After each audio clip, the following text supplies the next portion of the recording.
Hey, what's up guys? Alright, been a while. Wanted to do this video. Um, yes, hair is gone. Get all the yucks out for this is gonna be the new look for a very long time. I'm no longer going to grow my hair um, until I don't know, something significantly changes in my financial life. Let's put it like that. Anyways, today's video, I wanted to go through as a, actually make an attempt to make actually a higher quality video here. I have some notes actually, so that's when you know things are serious. I have done a lot of thinking on my flight. I went to Thailand for 2 weeks here, just got back a couple days ago. And, during this time, I got some time to think on some, other stuff than work. And the topic of choice was really more into the future of how things are evolving, technology, our lives in the next like couple of years. This next block we're about to enter into, or we just enter into, from 2025 to 2030. So I've been putting bits and pieces together from many things, people that I follow, talk to, slash podcasts, interviews, Elon Musk, entrepreneurs, also Google's updates, because we have to stay on top of the algorithm somewhat anyways, part of my job, whatnot. So overall, I really wanted to double down on a message that I, touched on. I think our last video or something like that, which is basically we're about to enter a time where things are going to get drastically different in our lives. So I have some sporadic notes. It's not really organized, but I'm just going to be glancing on it over here, and just talk to the camera and lay out my thoughts here. And it's going to be fun because this video, I'm going to be having a lot of predictions that I'm going to be making based on, my 2 cents on just understanding what these things are, how they could possibly come together for an average person's life. Okay, so let's get started. So the first couple of bullet points is with health. And I already, I think, touched on this concept last time in one of the videos. So I'll say it once again because I did do some digging across several health sectors for this, not just like my own health issues, but also for cancer and stuff like that. And basically what I'm, in the shortest way we could say is that the rate of learning that the human race goes through for solving problems, not with anything really, but also health, is just gonna like 10x to 100x. So the reason why this is a big deal is because normally, if you get a complex surgery done, right? Let's say you have a problem with something, you have a tumor in your brain, whatever. The idea we have to go to a good doctor is that, hey, this guy is a specialist and he's been doing this kind of surgery for like 35 years. That is a good credential that you want to, swing at. Meaning, I have this problem, I want to go to this guy because he has a good batting rate or whatever they call it, right? Good hit rate. But in overall, compared to, digital intelligence or machine learning, the example is much like the magnitude we're just talking about is just not 5x, 10x, but it could be like 1,000x or 10,000x. Meaning that 35-year experience that surgeon has, over time he has seen lots of different heads, right? He has seen some lopsided ones, some different ones, some big ones, some small ones, some that have some obstacles for whatever reason, whatever, right? But at most, we're talking about he has anywhere between, like let's say 50 to 100 of these surgeries. And you're basing it on those learnings and his memory to remember how to maneuver through all of them from what he did like 10, 20 years ago. Long story short, compare that to a machine that does that same surgery across the world. So every human that has gotten that surgery, it learns from. And it has perfect memory, right? Very much like if you try to remember a picture you took with a friend 5 years ago, how good can you remember that picture or that day or the details of a background car that was passing? Versus when you scroll through your phone, how good is the memory? It's pretty damn good, right? To us, it seems perfect. It captures like the entire visual, like all the details, right? That's the difference we're talking about. See, the word they use in this is called skeuomorphic. It's a really cool word. And it's basically points out like how, in technology, a lot of times when things come, we can only imagine to the extent of things that we already know. So the good example they use for this is like when the computer came out, all the first applications was something that they already knew, but putting it on the computer. Like, hey, we can publish the newspaper on this. Hey, we can take the map and make a digital map and put it on the internet. And these were known to be like, the applications you could do on the internet. But those were very, like basic applications. We have found after 20, 30 years now that there's applications that is only possible because of the internet allowed it to be, such as a social network. Nobody could imagine a social network in 1995 because nothing like that existed. They could only imagine something that they're seeing physically and something that could be shown on a screen. That's the extent. So what I'm saying right now with this surgery thing is like just the tip of the iceberg. After that layer, when the line spikes and the rate of improvement spikes, the applications that's going to open up is not imaginable. Like the level of accuracy you could have or completely new ways to tackle that surgery is not comprehensible currently because there's nothing in my life I've ever seen, heard, or witnessed to show me that. Okay, so that's the first thing, huge win for health. Next one, let's see, is lessons and surgeries. Okay, we'll have 10K to 100K people with brain chips like Neuralink by 2030. So this one is not one of my predictions. This is basically based on other people. I think Neuralink actually published something like that. They said 5 figures, I believe, and I just put 10K to 100K in there. But the reason why this is going to be a big deal is because at the same time, brain-machine interfaces like Neuralink is going to start to take lift here, right? Like, just think about it. Like, there's 300 million people in the United States. And 5 years from now, we're going to be able to say, hey, like 100,000, it's like like a third of a percent. It's actually the same percentage that has over $40 million net worth. Anyways, about a third of a percent of the people are cyborgs. They're not fully human, right? I mean, you could say currently there's people who's not fully human in terms of internal, like they have like a limb, like a metal bone or something, but it's a very, like it's nothing that, like it's a very basic functionality, right? They weren't able to walk, now it's able to walk. They weren't able to put weight on their left foot, now they can put weight on their left foot. But we're talking about cognitive intelligence improvement. So in the next 5 years, that story in artificial intelligence land is coming truth. We're really giving birth to this new type of human beings, right? And I'm going to talk about this a little bit later on with a few more points that's going to be colliding, right? So right now we just talked about 2 points colliding. Neuralink and brain-machine interfaces going live, right? We're starting to become where we're not 100% human anymore. It'll start with low. It's like, we're 99% still normal human, biological human.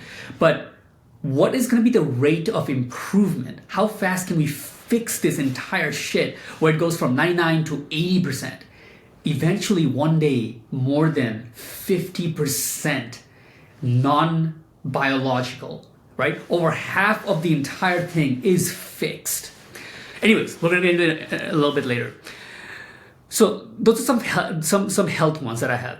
Now, I'm going to talk about a section with daily life. Again, this is going to be not organized. It's going to be all over the place because, I'm just writing it down based on, like everything on the flight. I didn't even have a notepad with me, which I regret. I had to actually type it on my phone. It was not fun. But anyways, here's the notes. Number one, let's start with a very basic prediction, right? This is not some out on the edge, right? You'll be basically able to speak to and be connected with everything that is that moves. So that's pretty understandable. I mean, Tesla already has self-driving, so you're able to. That's already autonomous. Now, how hard is it to imagine everything else in your house being autonomous, right? Your fridge, your microwave, your dishwasher, your vacuum cleaner. All of this stuff will be autonomous and interlinked, right?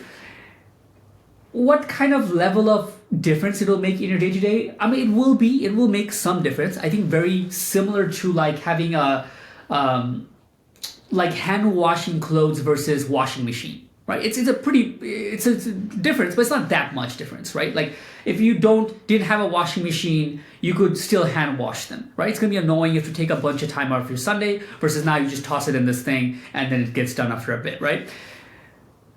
But it's still gonna have a somewhat difference, being that it's only one data point. Again, you'll see that as I'm going through this, how it gets exciting and actually something meaningful is when the technologies collide, they come together and make something new, right? It's a have an impact that it was not possible just from one. Where 1 + 1 is not 2, it's like 4, because all of them together working in conjunction has an impact that would not be able to achieve just with one alone. Anyways, so imagine you walk into your house, let's say, and like your fridge knows that he goes through 6 beers a week, right? Let me just give you an example. I can't drink alcohol, but like let's say it goes through 6 beers a week. When the beers are low, it is connected and orders from Uber. Let's say to order a beer, and Uber sends their autonomous car, right? No driver inside, to deliver that item, and now it's picked up, stored in your fridge because that's your base level. That's just the base level where you want to run your stuff, right? Your clothes are washed, it takes it out from the things that are dirty and brings it together. Now, as you can understand, the number 2 here, when I'm saying it, is going to be the humanoid robot. This is going to be, probably one of the biggest differences in day-to-day life, right? It's like another being that stays with you, that's your buddy, basically can do all the things that you don't want to do. So again, starting with basics, washing your dishes, making food, cooking all the recipes, everything you want, just like the one you want, in any cuisine you want, and doing laundry, washing your clothes, gardening, taking care of your kids. Like, again, we can only imagine the basic stuff right now, but we're talking about a being, right? A robot, but it's far more smart. It's much smarter than you and I.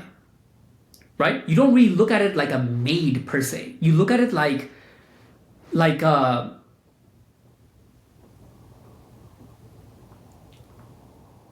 gracious helper. Like when you're a kid and let's say your grandmother is taking care of you, and generally your grandmother, American grandmothers, they bake cookies and stuff. In my side of the country, they bake you these like pitas and sweets and tell you all these stories about olden times, and they will just be with you all day, however you like it, and they just take care of everything else, and you're just a kid to get fed and be fattened up and be taken for a ride with stories, right?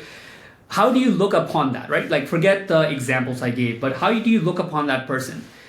Well, as a kid, I guess you're just excited, like, hey, grandma, or whatever, right? I mean, I'm trying to it's hard for me to give this example because I'm trying to think kind of how it was in my life versus how it is in the typical American life. We don't go, hey, grandma, but the point is, it's not going to be looked at like a stupid, I'm not saying how to say, like a stupid robot or like a maid service. It's going to be like, hey, the education of my child is going to be done by the robot, right? Schooling is not going to be, like, again, some of this stuff is not a light switch, it's a volume bar, right? It's going to be like not yes or no right away, right? 5 years from now, the world doesn't adapt, right? Like, look, people are still going to fucking college. It's fucking insane. Like, it's 2025. So it takes a long time for people to kind of like understand how these shifts happen.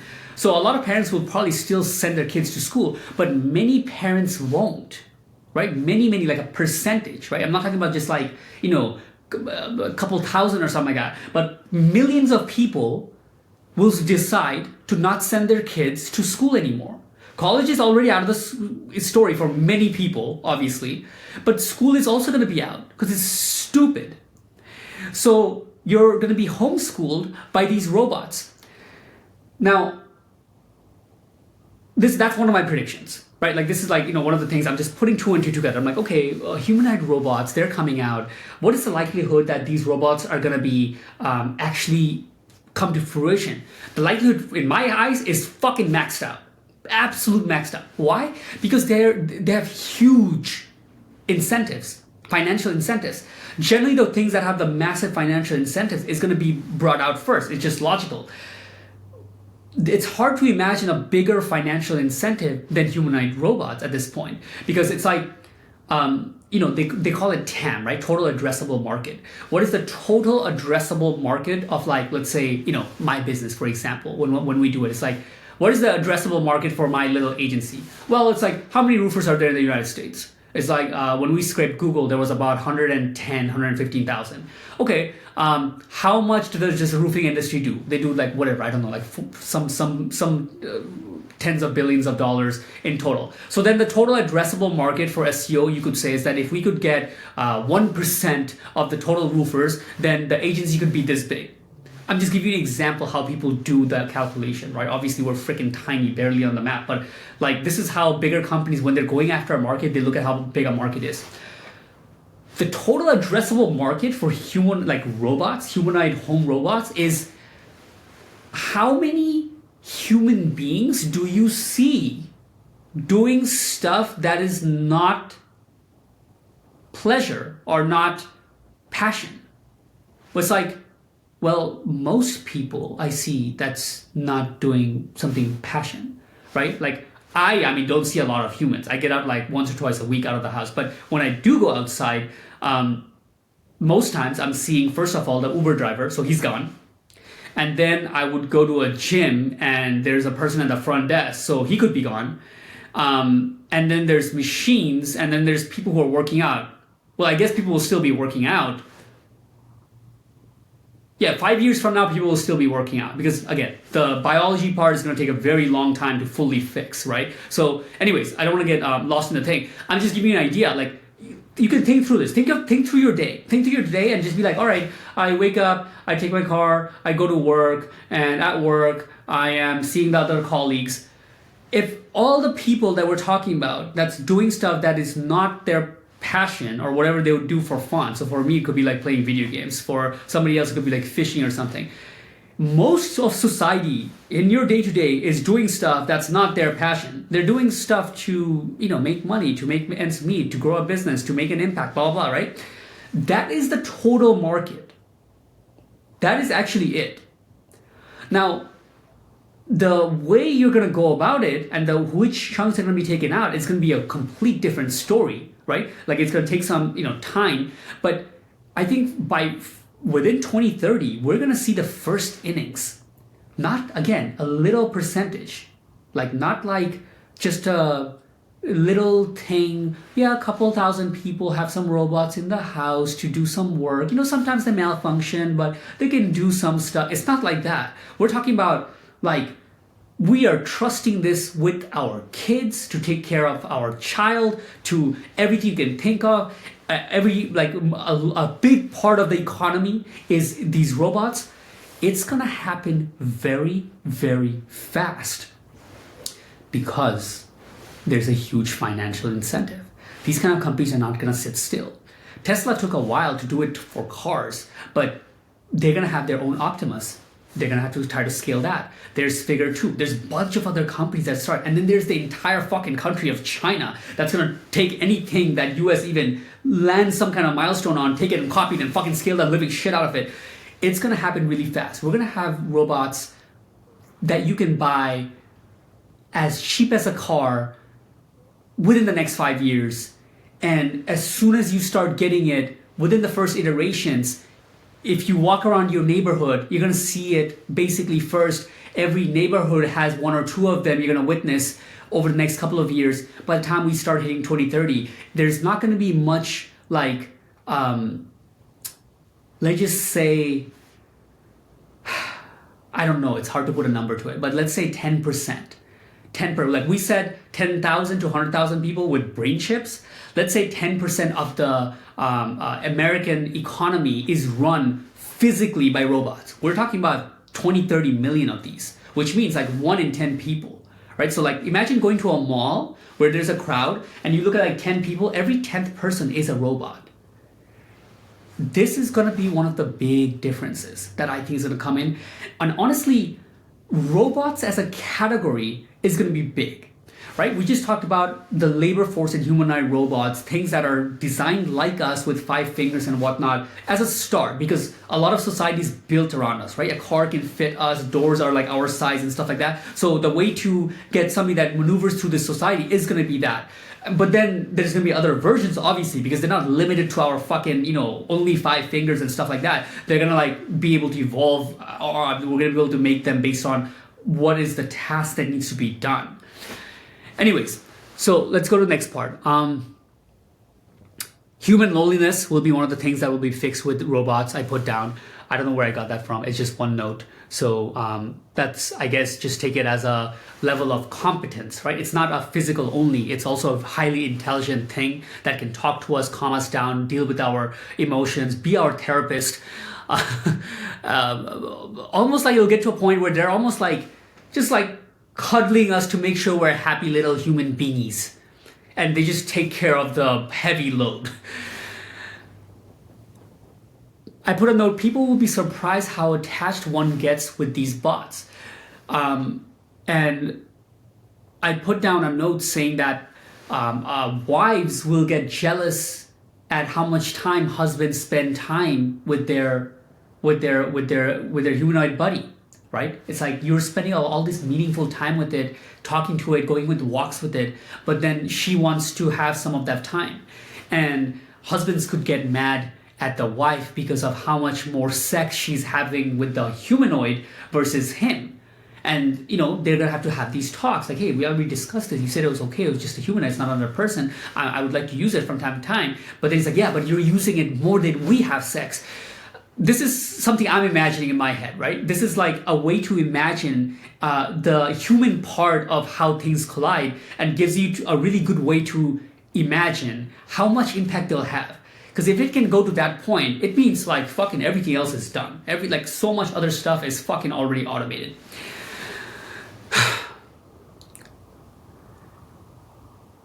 It's good to make this video. I'm feeling like a lot better even making it. I feel like even going through this makes you actually look forward to what's yet to come. That there's an end. There's a light under the tunnel for this entire shit, for this entire experience. Anyways, okay, human beings will be a big part of our lives. Without robots, AI will need humans to do their work. And okay, so this is a point that's important. So we should be rooting for humanoids with everything we got. Because without humanoids, the only way AI can get the things done is through us. That would be a pretty not ideal. Imagine like the entire thing we look up to. Oh my God, God is coming. AGI is going to be unlocked. We're going to unlock the eternal intelligence that's going to let us lead the human race. But then once it's unlocked, all the work that has to be done is by breaking our backs. All right, we need hundreds and thousands of humans to go and do this and do that and pick this up and pick that shit up and put it here and assemble it and do that. That's going to be kind of annoying. But if God comes So the intelligence layer, I'm calling it God, but you call it the intelligence layer, the layer that knows what to do, how to do everything, how to fix cancer, how to cure diseases, how to get us to Mars, how to get us to populate across the solar system. Like God comes, but the bodies that God uses is not us, is an army, a fucking army of humanoids. Like the mental cue I have for this is Game of Thrones Night King. You know when everything like they win a battle and Night King like goes like this and everything rises. This is like the best mental cue for this because you can think of him as the central intelligence who's guiding and everything else is like on zombie mode and like it can control like acquire the entire assembly. So then it's like it comes on. AGI, let's say, shows Elon, great job, Elon. You have done your best. You are one of the better ones out of the human race that was able to make something not bad for a bunch of monkeys. You make this rockets. Now, let me show you the design, how it would be if it was impeccable. I'm going to show you the design of 1,000 ships being assembled with millions of robots together, made within weeks, what took you a decade. And when it's done, you can then all fly across the galaxy with 1,000 ships to Mars. Like I'm just giving an example. Like we should be rooting for humanoids with everything we got because it's going to be the vehicle that does all the shit, and we are the beneficiaries. We're the ones that get to just get. I mean, for that, lack of better words, cuddled and just be kept well fed, like we're like they're little human babies, and they just take care of the entire workload.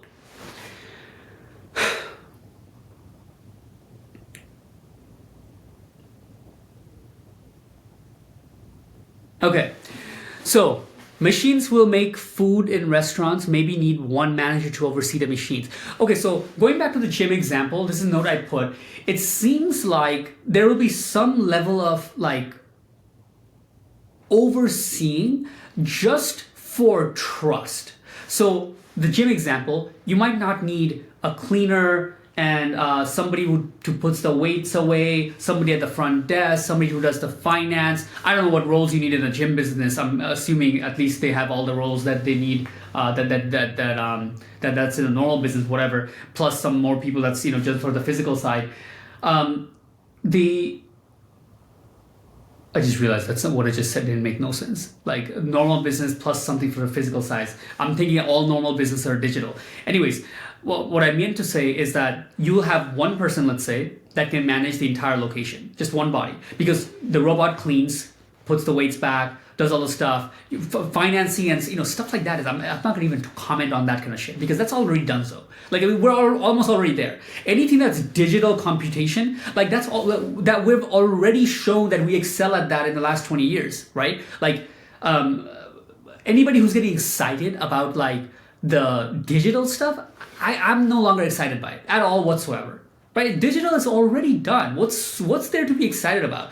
Oh look, this AI made this video. It looks so realistic. Dude, what are you talking about? We have already excelled at the digital side for so long. It's the physical and the biological that we suck absolute ass at. Right? It's like, look how a photo was 20, 30 years ago. You have to like develop the film in these red rooms and shit. Now a girl goes to the toilet and takes 65 of this shit. Right? Photos. The cost is almost zero. We're already excelling at that. So finance, accounting, this kind of stuff is done. So this is like in the next couple of years, it's already finished. Like most of lawyers are done. Most of accounting and stuff is done. Like this is just gonna take like a few years to just wrap the bow and tie it a knot and complete it and finish it and call it history. Compared to, let's say, for example, physical world and biology, it has been we've been very slow. Biology, 100 years ago we had 2 arms. Fucking 100 years later today we still have 2 arms, right? I'm just giving an example. Biology has been stuck. It's just been so slow to fix this shit, this mushy thing we're in, that it's time. God damn. God fucking damn. Please, for the love of everything we hold dear to, it is fucking time for this to catch up. If in the next 5, 10 years, 20 years, we can have this shit scale at the same speed what photos and film development went to digital, imagine what things could look like. Well, you can't, because it is so good that we can't even imagine it. We never even had something like this, right? We need, like, I don't know, like the most brainiac people to like direct Black Mirror, and then we might have a glimpse.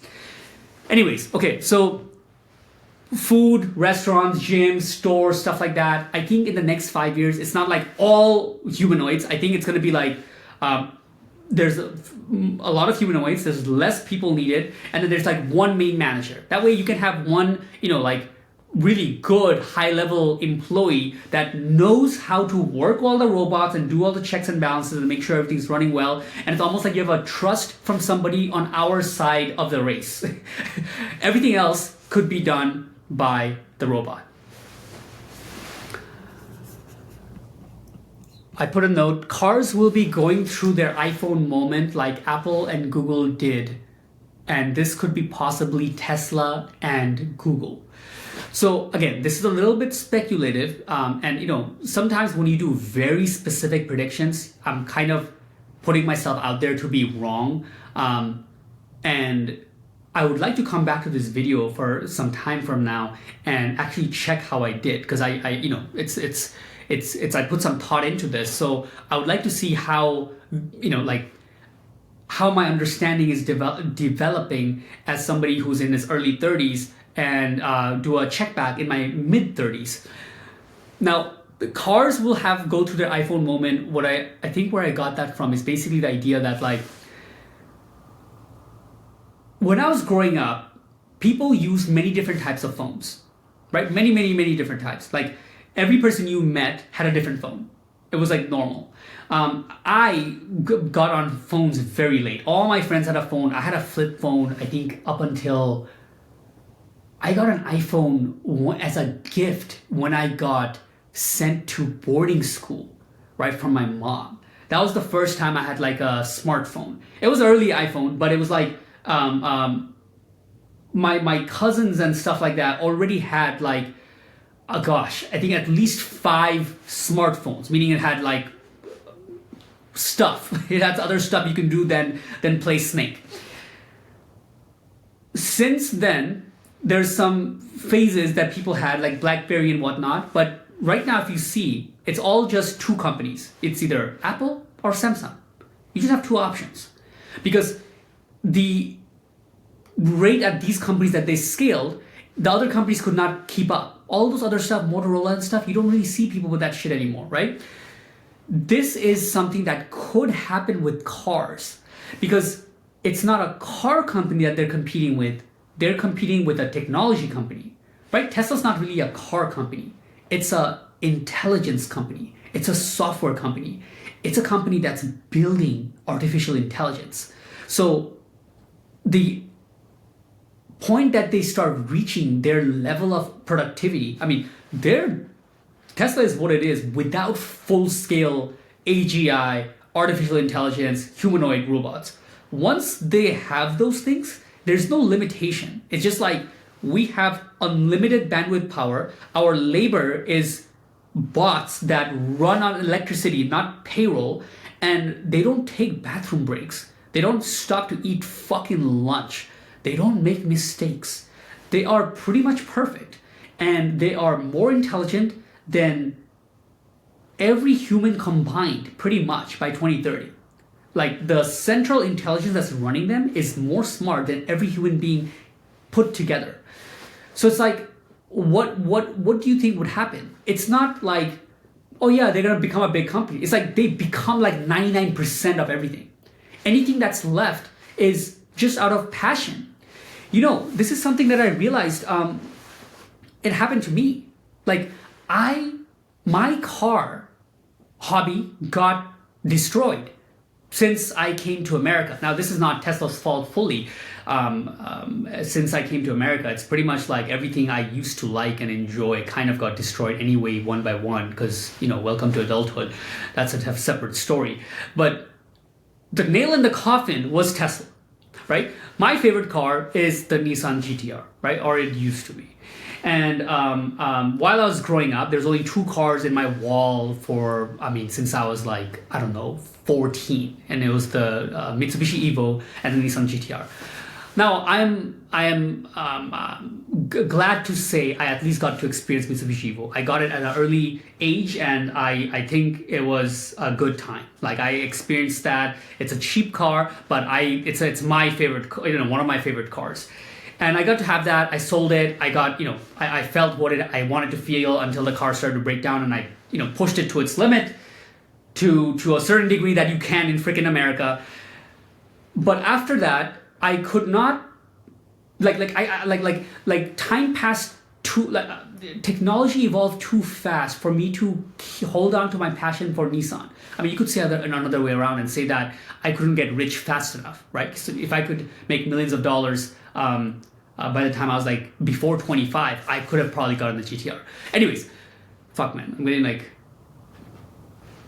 point is, because of Tesla, the value proposition for somebody who likes Nissan GTR does not make sense anymore, right? It's like, okay, you want a car that does 0 to 60 for 3.2 seconds, because all the technology in that car is used for speed. They had to get the very low weight parts for the body, which makes it a dangerous car, right? If you look at the GTRs, they're not they don't crash well.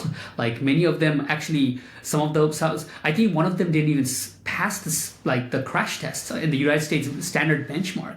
Because again, it's like a race against the most powerful engine versus least weight body parts. And it tends to be that things that weigh the least a lot of times are not the most durable. So anyways, the point is, when you stack up a Tesla against it, it's okay, your car is 3.2 seconds. This one is fucking under 2 seconds. Okay. The safety for the Tesla is not only above your sports car, but it's above a Volvo. It's above the safest car. It's above the car that gave up everything else and only went for safety. It's safer than that shit. It's wait, what? This kind of triangle was not possible before in the car world. You couldn't have cheap, safe, and fast. You could have cheap and fast, but you give up safety, like the GTRs. You could have fast and safe, but then you give up cheap. Let's say, I don't know what the test results are for Lamborghinis and stuff, but I think it would be better than a GTR, right? Porsche is probably safer than an R32 or something like that. You get the point. But then Teslas came out and it's no. It's cheap. It's fast. It's safe. And that's just the three triangles we know before. And then it can drive you around without you touching the steering wheel. It has, it can clear all the toxins in the car if you're going through some part. And in many other parts of the world, that's actually a useful function. There's many parts in my country or third world countries where you go to certain parts of the country where it's black smoke. I mean, hell, even in the road, there's sometimes a bus comes around and just drowns the whole street in black, thick smoke. And you could my point is, it has other functions that the value is far beyond what you could get in the market. So it starts to be for me right now, right now I'm broke, so it's not even a question. But let's say I pull a miracle and I get rich again.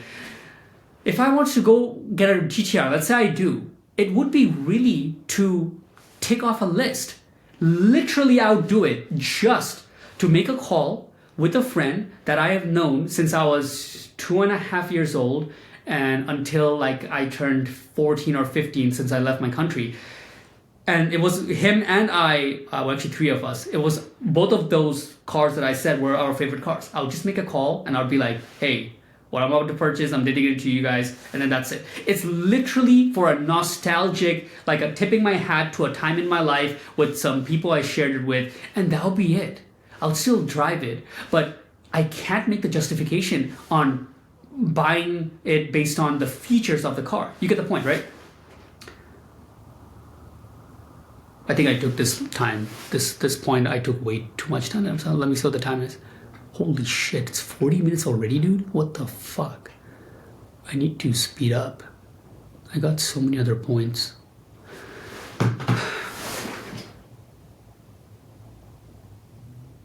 Anyways, so I think by 2030s, it will be possible that Tesla and Google are the two companies that have most of the cars. But here, it will be well believed. Not yet. Here's why. Some things take a while to change. Not because of any understanding in the human mind, but because of just how long things last. A car, even if today, I mean, you could argue Tesla is better than everything else, but even if today it came something that's way superior, it's like, hey, this thing is fucking $2,000 and it's better, more safe, faster, everything. Let's say, okay, there would still be people who would not buy that right away because they already paid their car off. They already have a car. Until this one breaks down, then they would get that $2,000 car, right away. This is why in the next 5 years, I wouldn't say that it would be all cars on the road, but it will be well believed. It'll be like obvious. People are like, oh, obvious. Yeah, obviously everything will be, Tesla and Google, or at least electric, right? I mean, that's actually obvious though. But I think the prediction is actually that Tesla and Google would be the two companies that would take over, let's say, I don't know, let's call it, for a prediction's sake, let's say 80% of the market. So you see all the cars on the road, only like out of 10 cars, you see one or two that's like, wait, that's not a Waymo and it's not a Tesla. What the hell is that? What is that brand logo? I don't even know what that hell is. And then somebody will be like, yeah, that's a Motorola. Anyways, okay. Legacy media will die. Their funding from pharmaceutical companies will be removed. I mean, this is basically based on Doge and Elon's contributions to the thing. I think that's about time. The way the pharmaceutical industry works is just fucking stupid. Like this is the year that we ran out of conspiracy theories because everything came true, right? It's like people made it sound like it was like a big conspiracy. Like, yeah, people just keep us sick in the health industry. Well, the reality is kind of gray. It's not really they keep you sick. It's just that there's certain health problems that the management of that disease is much more profitable than fixing it. But they don't have the cure. It's a lie that we know the cure to cancer. The government knows it. The government's a fucking dumbass. They don't know shit. They don't have any answers to anything, right? They're not smart.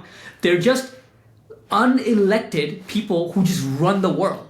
Right? It's like imagine I somehow won the lottery and now I get to have the say across the entire population. For no reason. I didn't earn it. I can barely run an agency.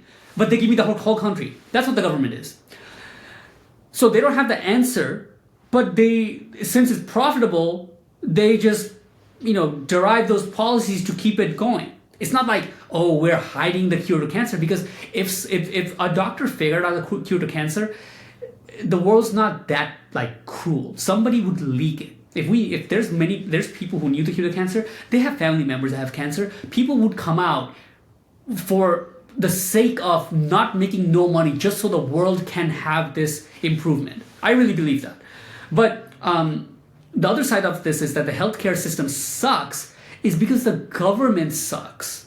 They're just stupid, right? They're like, what's that quote? They're like the DMV. Right? Go to the DMV, see how they're running their shit, how slow things are. That's the government and that's their level of competency. That's their intelligence level. And they use that for everything. But then they're also a little bit evil. Not a little. They're very evil. They're like, we want to hoard everything to ourselves and have the power, but they're fucking stupid. So then when the real, people like the technologists, entrepreneurs, scientists, develop something, then they go and put policy and get in their fucking back pocket and be like, oh yeah, it has to be us, and whatever you publish has to be, approved by us and shit like that. This is how the government really works. With that being said, so yeah, legacy media is already kind of dead, right? This is not a prediction. This is like, this is kind of like already done, right? It's like they were dead ever since I would say 2018, 19, right? When YouTube started to take off, that's the that's the blow to the legacy media. Right now we have Twitter, and this is like, it's gone. YouTube actually did a lot. Like, contrary how much we hate Google, I hate Google too, in terms of like, I make my money from Google, but I hate Google in terms of the people who are running it is actually kind of evil. It's just the truth. Like, if you just look at their actions, how many times they got caught, they are being run by people that would like, if it was up to them, they would like have the rest of the human race in like slavery. Very much like the government, pretty much like the government. Google's the same thing, but Google just happens to be a private entity that earned it, meaning they built products and services that actually give value and got up to that power. If it ever came down to be choosing the government or the Google, I would still choose Google. But because I'd rather have smart, evil people than, actually that sounds bad, but I'd rather have people who's actually improving the world, even though they want to hoard certain things and have power, versus fucking idiots that arguably I feel like I could be smarter than some of those people in the government, which says a lot because as somebody who can barely run an agency. Anyways, let's see. If you're under 40, prepare to live to 120. So here's where longevity comes in a little bit. Okay. I talked about longevity in the last video, I think, so I'm not going to go too much into it, but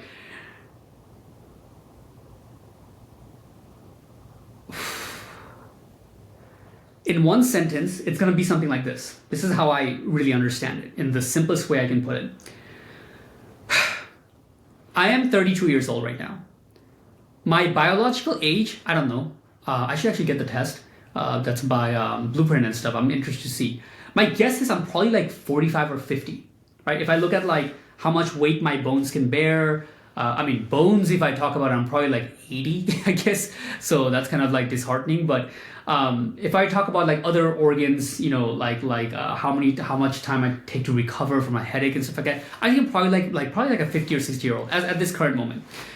Normally, other people, when they're 32, I think they're probably like a 40-year-old. Many people, they're drinking a lot, they're taking some drugs here and there, they're not taking care of their body, they don't eat right, they're eating a lot of fast food, stuff like that.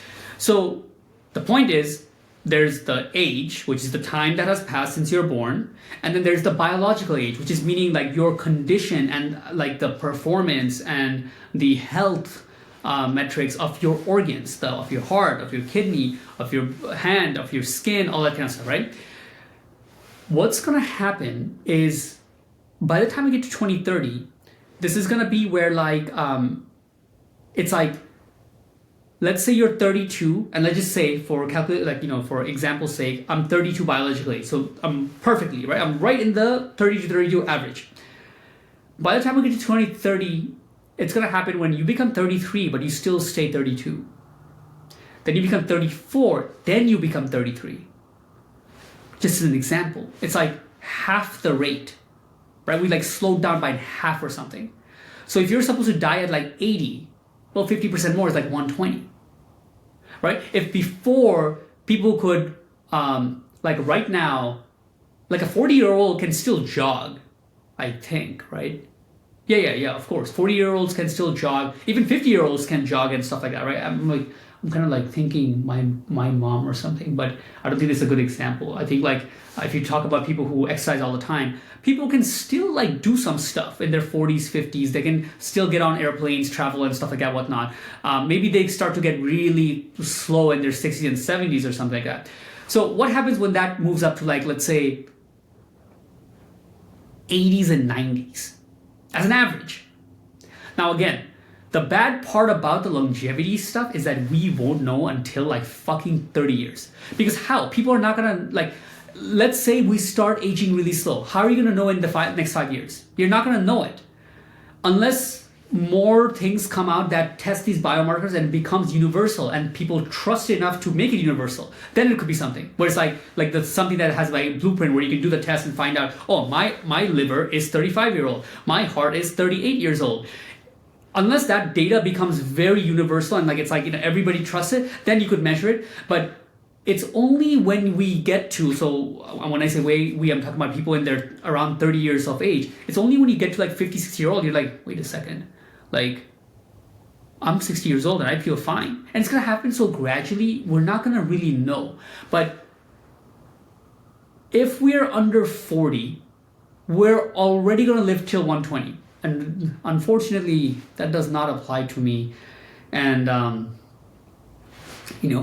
that's one of the things that is unfortunate, very, very unfortunate with me. And one of my biggest wishes I really have, really with anything left on this entire experience is them to be able to fix Neuralink so I can join this ride too. So I can feel like, oh my God, they actually fixed those injuries in my brain so that I can join the ride of longevity, right? We're not gonna just go from light switch, right? It's not gonna be like, okay, now we're eternal beings that were immortal, now we don't need oxygen, obviously, right? It's gonna be very slow. Biology is gonna be the slowest out of all. It's unfortunate, but it's just the truth, because biology, man, it just sucks, right? I think like, I'll give one example, then I'll move on.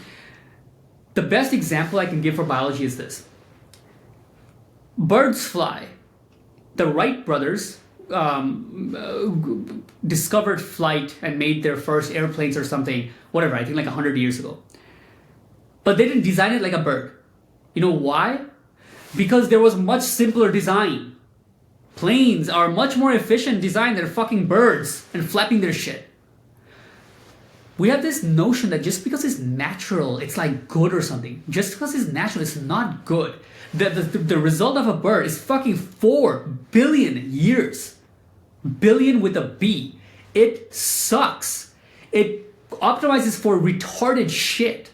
Like adaptation over like hundreds of years. It's so slow. It's so cumbersome.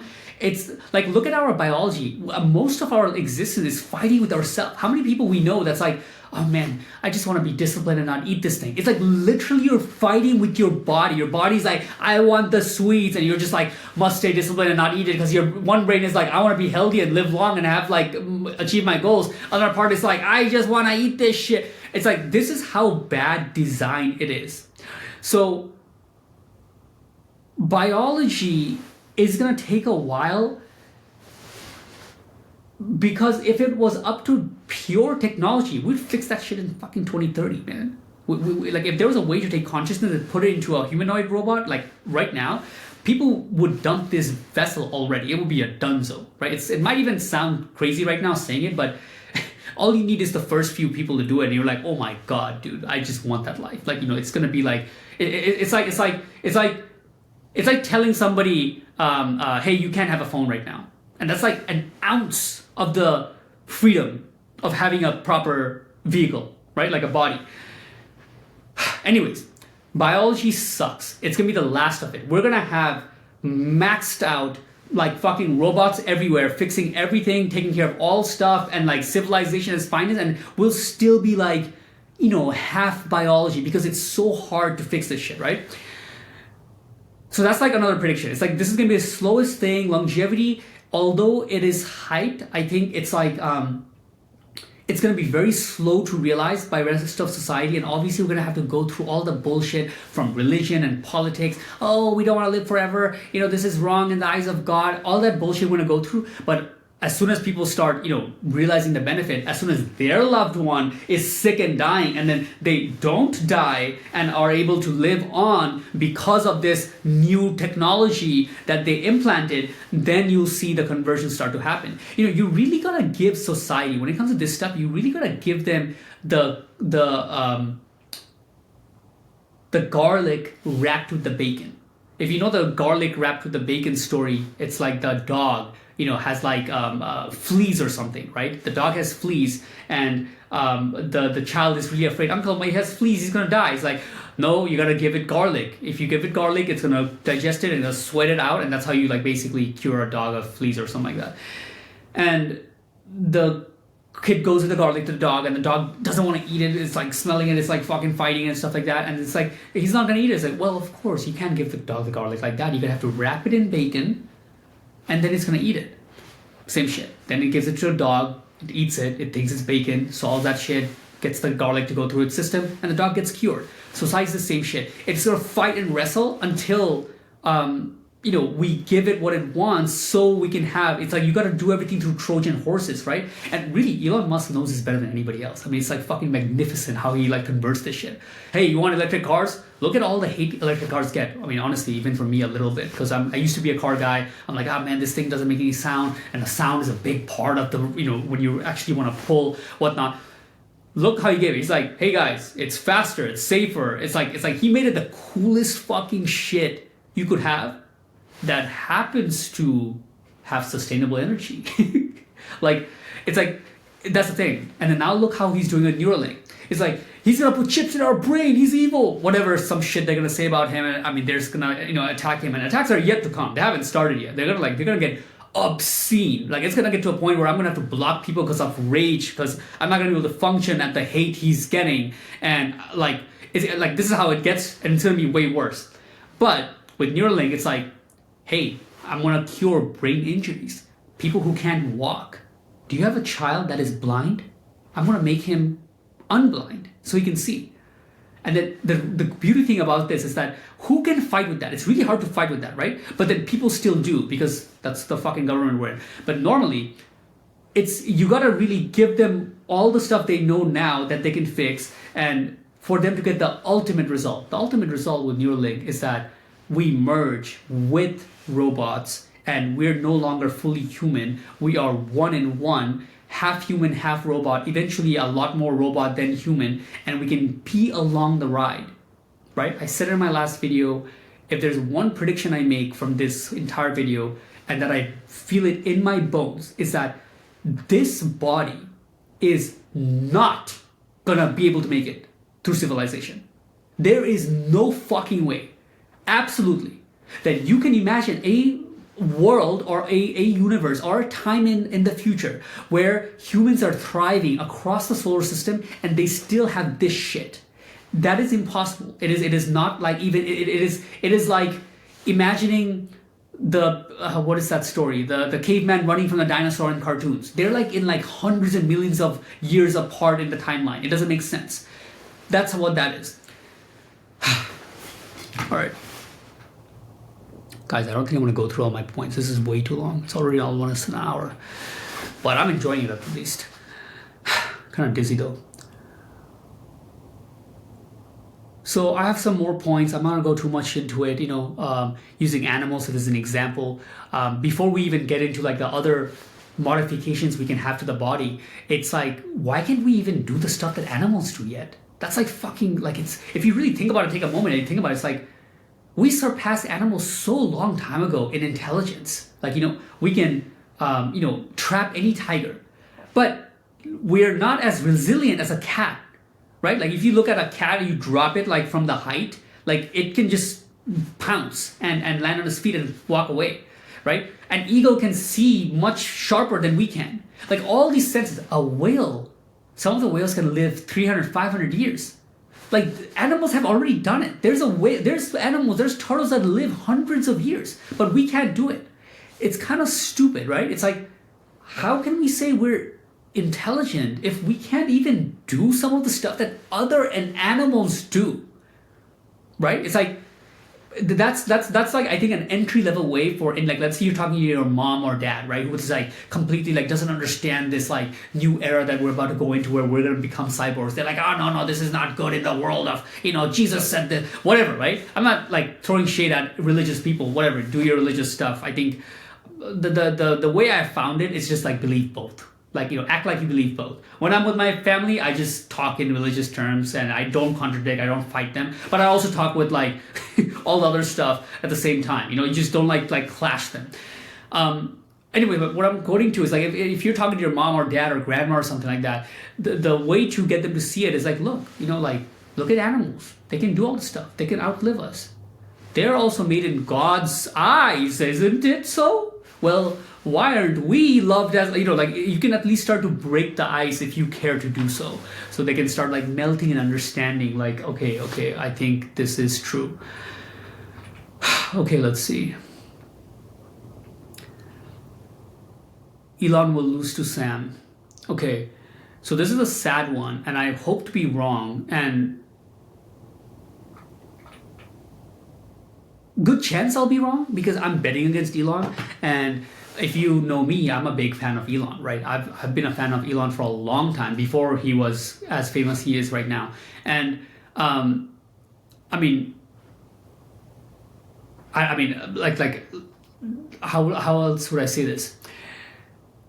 The race between the AI thing that Elon is realizing is that currently the people who are ahead are basically evil. Google, OpenAI, they're not good people, right? I mean, if you look at again their actions and how they behave and what they say to what they do, they're not good people, man. Sam Altman is not a good person. It's not hard to tell, right? From the promises he made and how he changed the company to for profit, then the fact that all his leadership and a lot of the team members in the company quit and then start like competitors side by side him, like there's a lot of tension there. The flukes they had with him getting fired with the board, what Ilya saw that he couldn't even say, he just had to fucking leave, like all this stuff, and him saying and every time like I just do this because I just love what I do, but then he actually like drives like $4 million cars, not like 500K cars, but like literally like he wants the wealthiest thing. And then the fact that he has a play in crypto, I'm not bad mouthing crypto, obviously I come from the crypto land as well, right? But I'm saying, guys, like if you have to really be honest, just like take the most evil people in the last couple of years in the finance side. I mean, Sam Bankman-Fried and all these kind of people, like for somehow, shape or way, they're wrapped in crypto.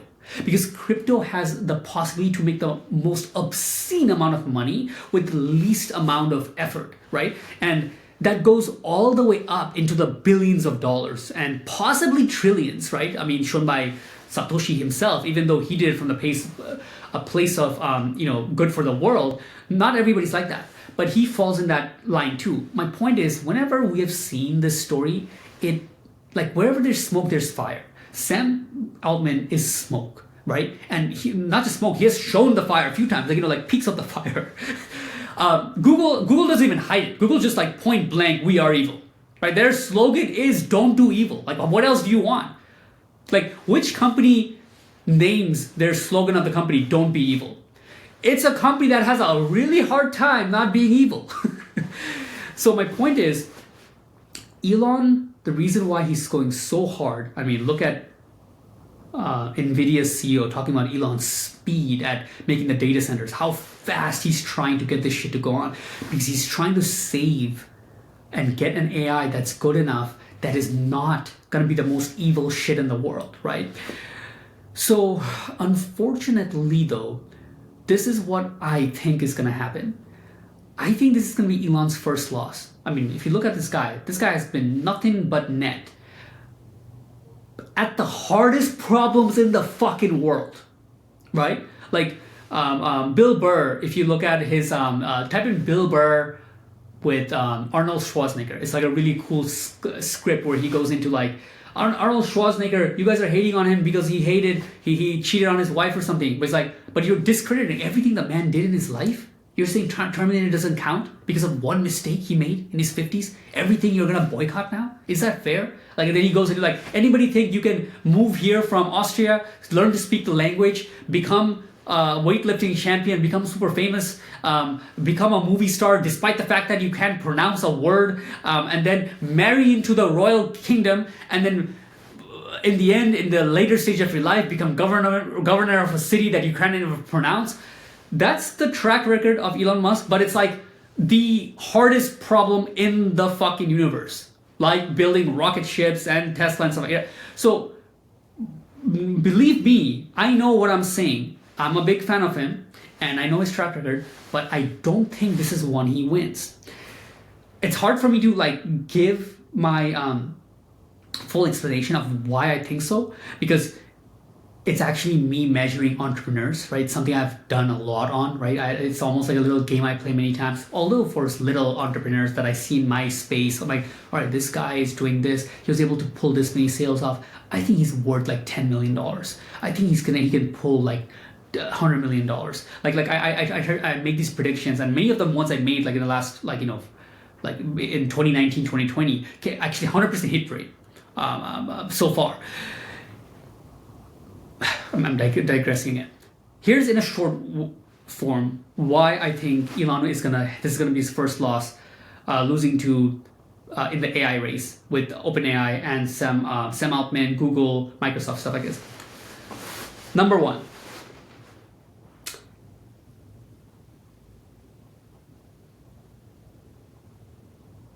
yes, he is number one. He is the smartest person in the world, yes. But things like Google are not like the same thing as like Toyota. They are a very stacked technology company.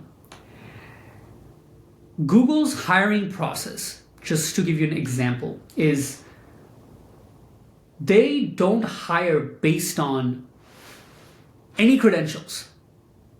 Not what you have done, not what your experience, nothing. They don't give a shit. They literally get people who have solved complex problems, weird as it can be, even if you're young, even if you didn't go to freaking college, whatnot, they bring you on. Then they give you some of the hardest, weird problems, studies, complex puzzles. It's really like an IQ test, but many dimensions to it, to see how like smart and in-depth your understanding and reasoning, and basically how fucking bright you are, how smart, goddamn smart you are. And once you can pass the intelligence, then they pair you up with some projects that you might like and get enjoyed by, and just leave you and with some guidance with managers and get you to build something fucking crazy. And once in a while, one of these things become billion-dollar projects, like Gmail, like Search.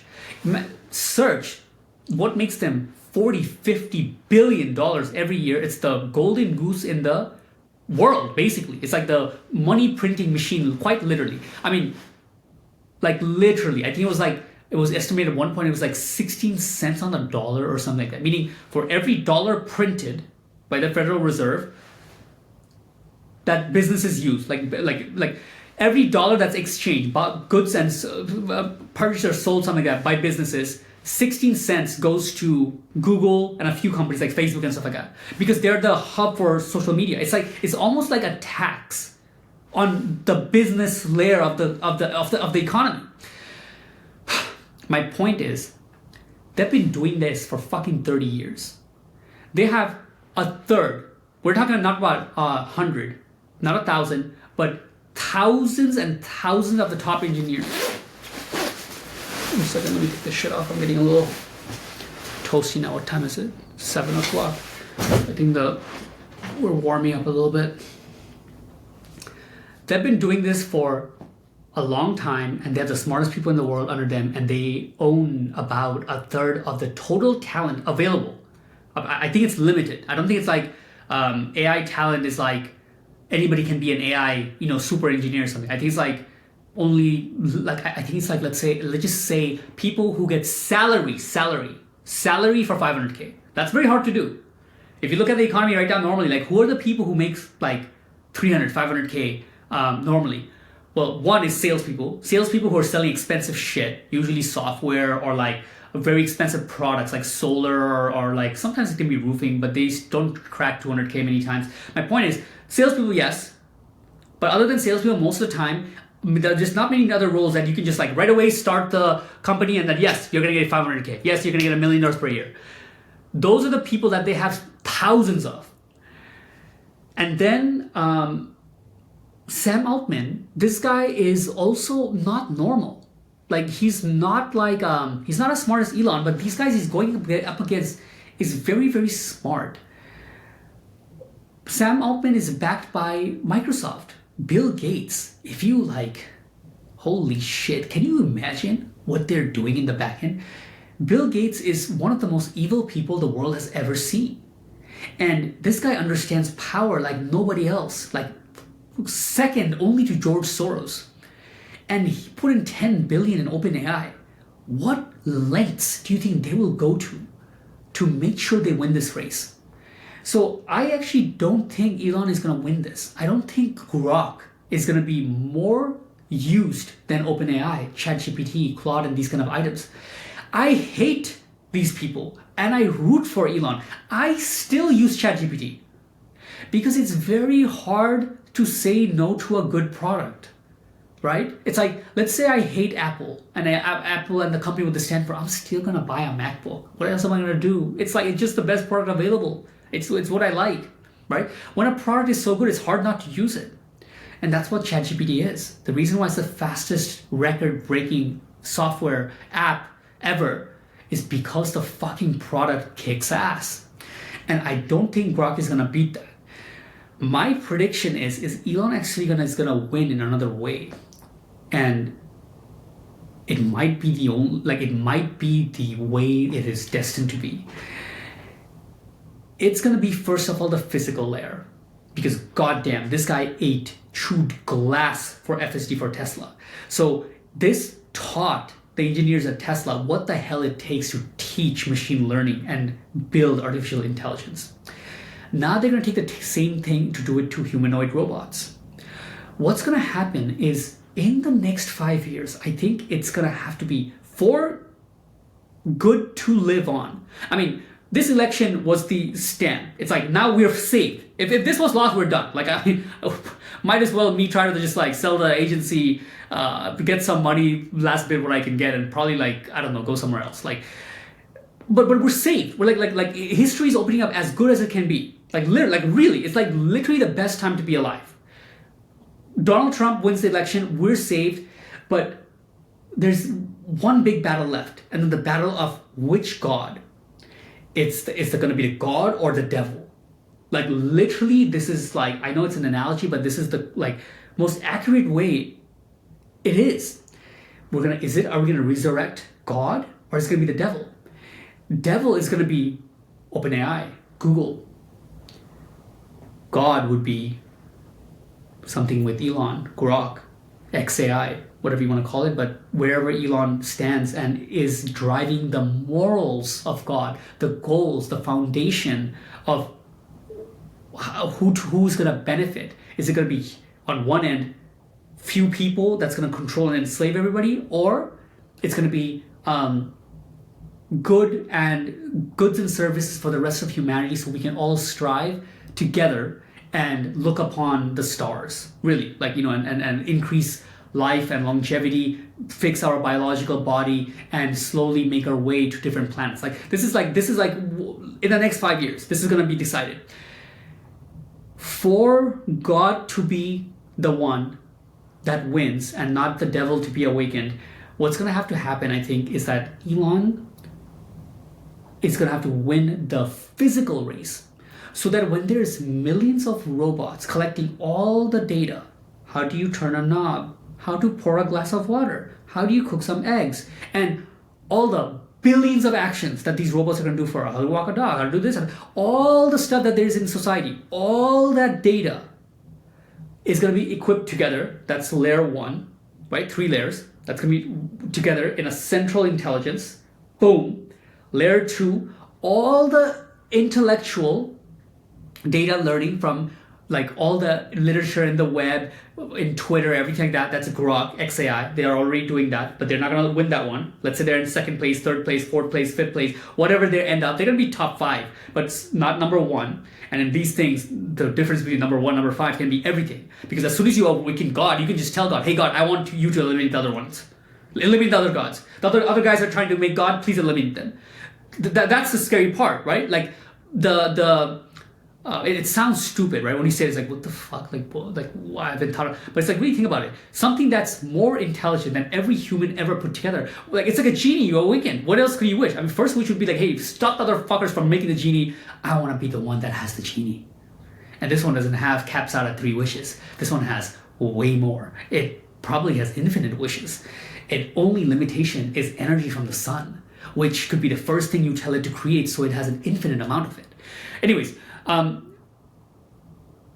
so very big difference between number 1 and number 5, right? So Elon wins physical. It becomes, let's say, 2, 3, 4, 5 in the or like digital intelligence, but then comes a 3rd layer, and that's brain-machine interface. A percentage of the population that are humans, that are interconnected. Humans will root for humans. AI may or may not root for humans, but humans with AI in them will root for both. That's going to be the third layer. Now I will caution at this point, ladies and gentlemen, it's 7:17 in the morning, but we are deep into the predictions right here. But I really see, like, the more I think about it, this is how I see it playing out. And it's gonna happen in our lifetime. Like, it's crazy. Like, it's we're gonna see it all unfold like in front of us. Crazy. Fucking nuts. It's like okay, let's see, 1 hour, 15 minutes. All right, I'm gonna wrap it up. I mean, there's so many more points, but I don't think, my mouth is getting really dry. I'm getting dizzy. I have some notes. We want to tone down our amygdala, have a dashboard and an app for our brain so we can tone down our desires. It's like, basically, I think, like, we'll have applications on our phones so we can be like, I'm really craving a sweet. Sweets are not good for me and what I really want. Tone down the craving for the sweet, and then you can tone it down because you're attached to the part of the fucking brain. We're first going to be able to just tone those parts down because we can't eliminate it. That's going to take some time, We'll be able to add a digital cortex to our brain. This will allow us to have very good memory similar to a phone or a computer. So this one, I think, this is not in the 2030s. This is probably in the 2040s, right? This is not by 2030 or the 2030s. I think this is a while away. Like, us being able to be fully connected to basically the way I think about it is like, I don't know why I have this vision, but I have this little vision where I like launch myself into the desert just for fun. Like, no helmet, nothing, just like fly into the desert from like a cannon that shoots me. And I go way in the sky, like fucking through a cloud or something, and then fall and crash. My body like breaks down and dies.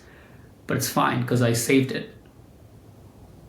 It's like very much like you breaking a CD, but you already saved the game. Like, it's like, just like we save things on the computer or the cloud, we'll be able to do that with our own brains and ourselves. The another thing I can think about it, analogy. Again, these are like analogies I made up, guys. Try to understand the direction I'm going, not like exact like physics of it or something like that. But it's like, how they like mine for gold and diamonds, right? And I forgot what it's called. The upper layer of a diamond is like, you gotta like clean it. There's like many layers to it, right? You gotta like work it until you chisel it down to the diamond itself, right? The diamond in us is the consciousness, is this light that is able to experience this entire thing, right? That is something special. That is apparently very rare. I mean, we have no recollection or, no evidence of it, seeing it in any of the planets around us for very, very far away. So that is very special. But the question is, how far can you delete until you're left with just that, right? Like, if you chop off the arm, we're still conscious.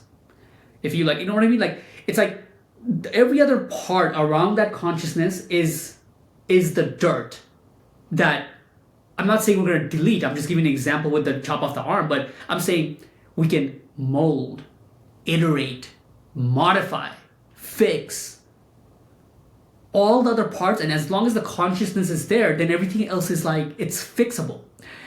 This is the biggest message for the body and the biology. And again, with everything I've said, I'm going to put a date to it. This is going to be a while, but I think it's 2050. I think 2050 is when, basically, like what I said, like, we can destroy the vehicle and we have another copy at home. Right? Like, at that point, like, you could say we're immortal. It's just not the way you thought. Right? It's not like we just keep on living, but you're basically immortal. All your memories, who you are, the way you look, and the connections you have with the people stays, and the body just shifts. It just becomes another phone. It goes from this biological thing that lives and dies to like an information technology that was just very primitive in its hardware layer.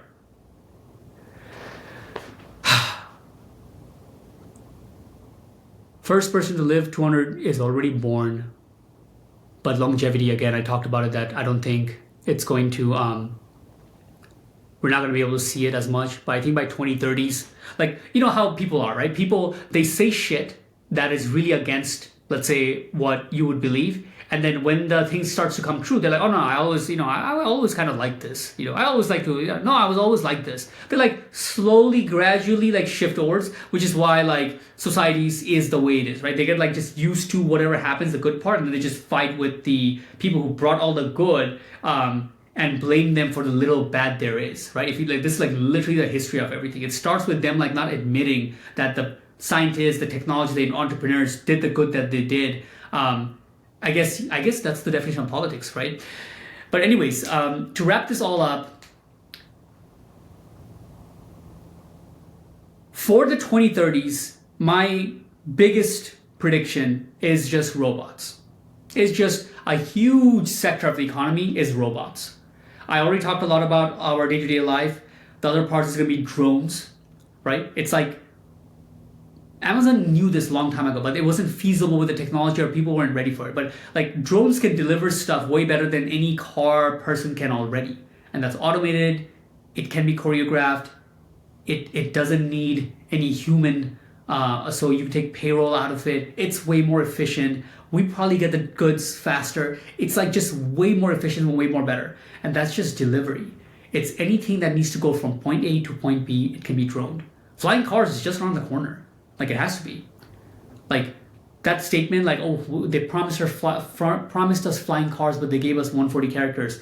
It was a saying in VCs in Silicon Valley and stuff like that, because they said that the world is going to be so great in the next 20 years in early 2000s, but then they only gave us 140 characters, meaning that you only made like digital progress. That's what really happened in the last 20 years. Got stifled by the government and the politics and all this kind of bullshit, right? Now that it's alleviated, it's going to be a rocket speed race to get humanoids out, to get robots out.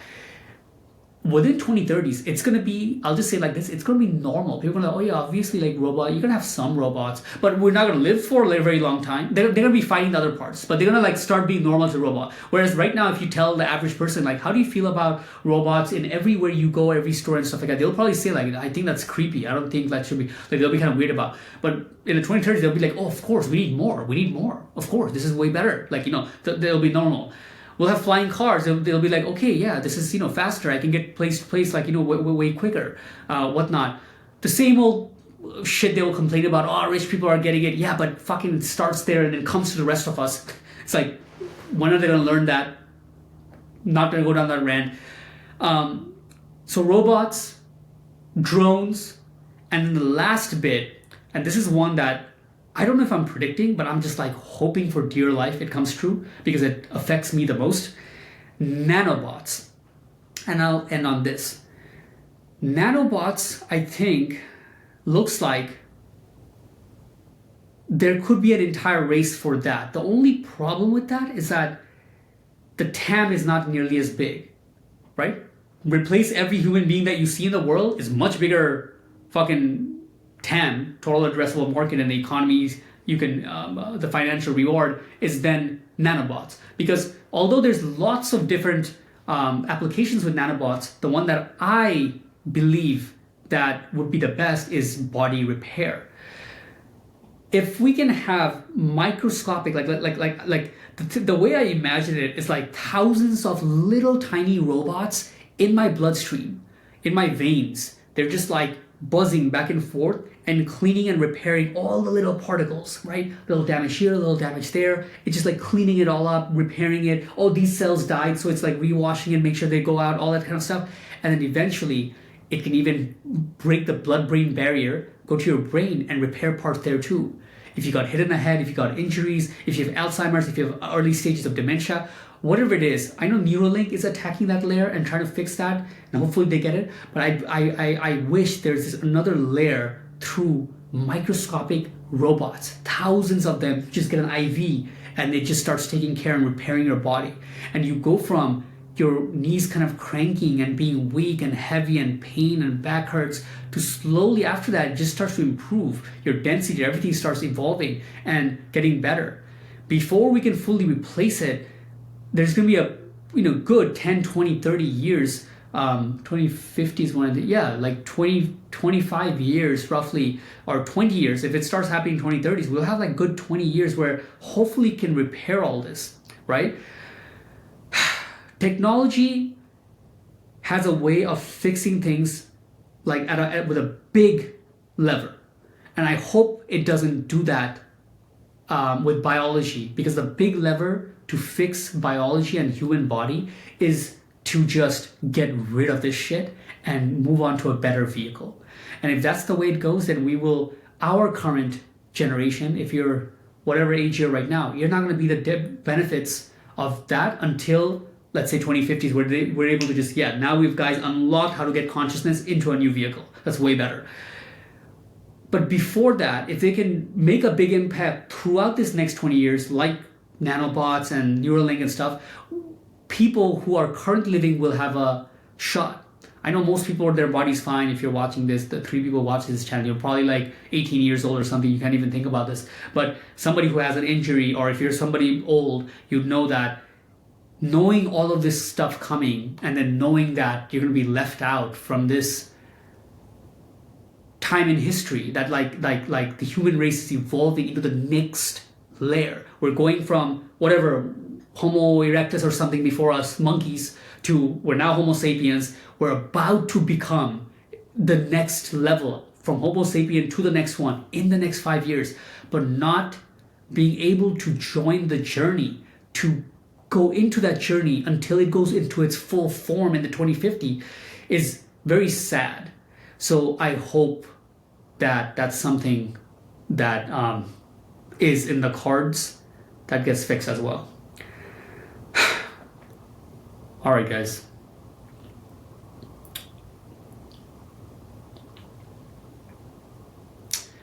But with all that being said, here we are.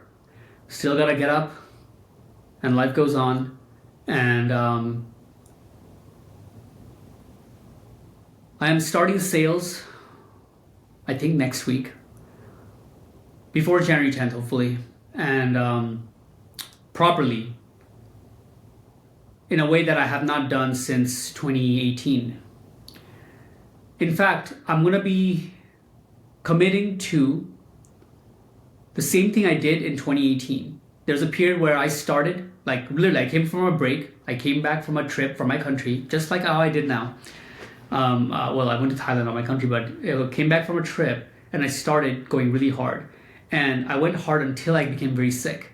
It was like September of 2019 where the pain got so much where I just became bedridden. There was 6 weeks where I couldn't get up. And basically everybody was asking like, what happened? Because at that time I was the only one who talks to clients, and I almost lost everything.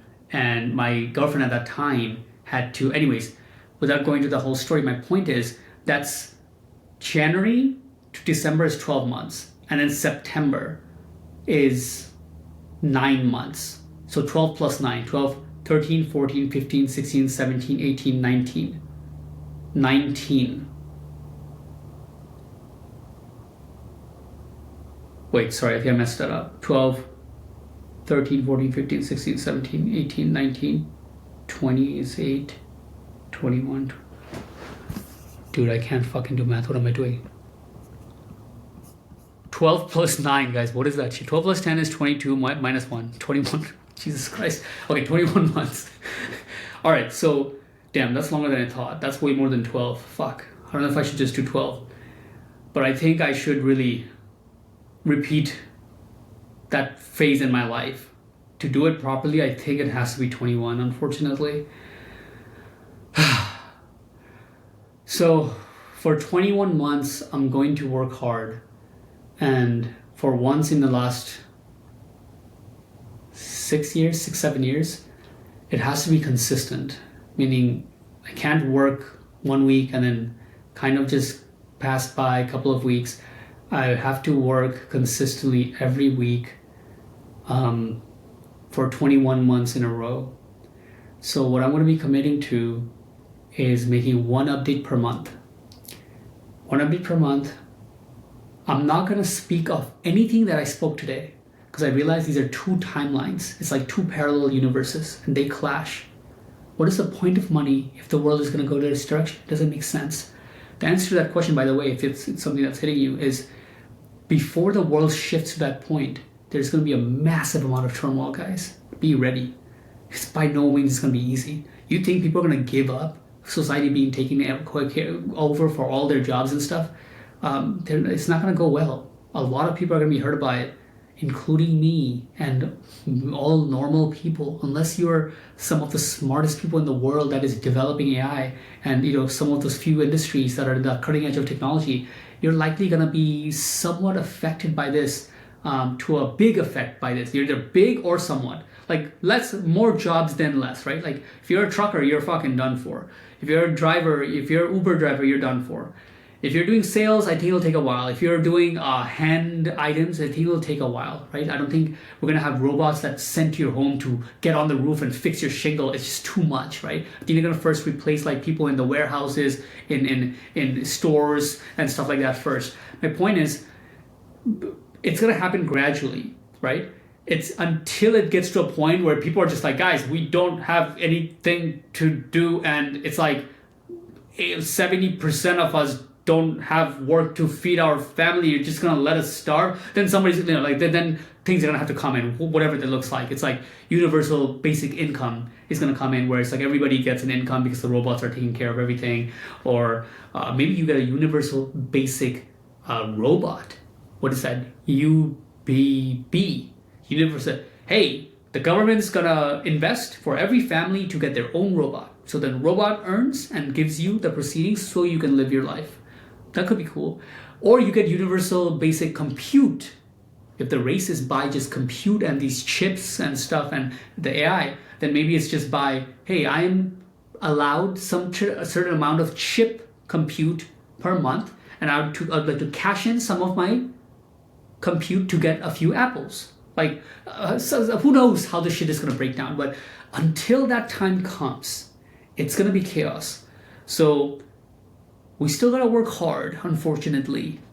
And my commitment to do this is for 21 months. I was supposed to make a decision if I'm going to do this model or not, and it's not going well, to say the least.